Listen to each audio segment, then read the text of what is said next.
रोहन 8वीं कक्षा का छात्र था। वह बहुत आज्ञाकारी था और हमेशा औरों की मदद के लिए तैयार रहता। वह शहर के एक साधारण मोहल्ले में रहता था, जहां बिजली के खंभे तो लगे थे, पर उन पे लगी लाइट सालों से खराब थी और बार बार कंप्लेंट करने पर भी कोई उन्हें ठीक नहीं करता था। रोहन अक्सर सड़क पर आने जाने वाले लोगों को अंधेरे के कारण परेशान होते देखता। उसके दिल में आता कि वो कैसे इस समस्या को दूर करे।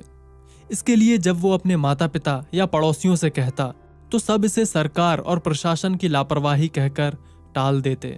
ऐसे ही कुछ महीने और बीत गए। फिर एक दिन रोहन कहीं से एक लंबा सा बांस और बिजली का एक तार लेकर आया। अपने कुछ दोस्तों की मदद से वह उसे अपने घर के सामने लगाने की कोशिश कर रहा था। आस पड़ोस के लोगों ने देखा तो उससे पूछने लगे, अरे तुम ये क्या कर रहे हो?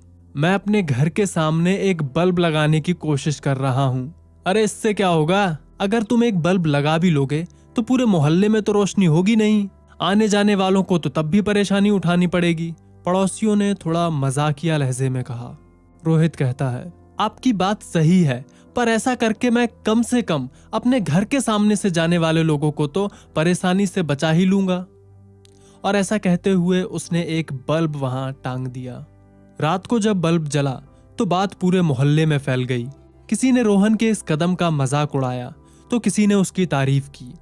एक दो दिन बीते तो लोगों ने देखा कि कुछ और घरों के सामने लोगों ने बल्ब टांग लिए हैं।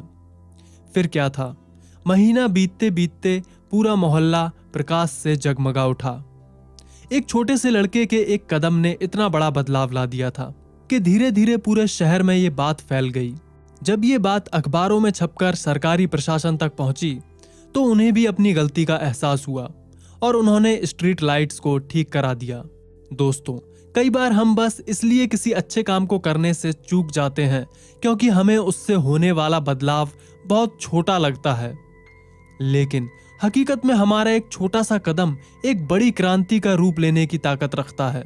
चलिए दोस्तों, अब इस मजेदार कहानी को अपने सारे दोस्तों और परिवार के साथ फेसबुक, व्हाट्सएप, ट्विटर पर शेयर कीजिए। और सबसे जरूरी बात, अगर आप पहली बार बफर लाइफ चैनल पर आए हैं और अभी तक हमारा चैनल सब्सक्राइब नहीं किया है तो नीचे दिए गए सब्सक्राइब के बटन पर क्लिक करें और बेल आइकन को दबाएं। इससे मेरे आने वाले वीडियोस का नोटिफिकेशन आपको सही समय पर मिल सकेगा। फिलहाल के लिए इतना ही। मैं मिलता हूं अगले वीडियो में एक नई कहानी, एक नए किस्से के साथ। धन्यवाद।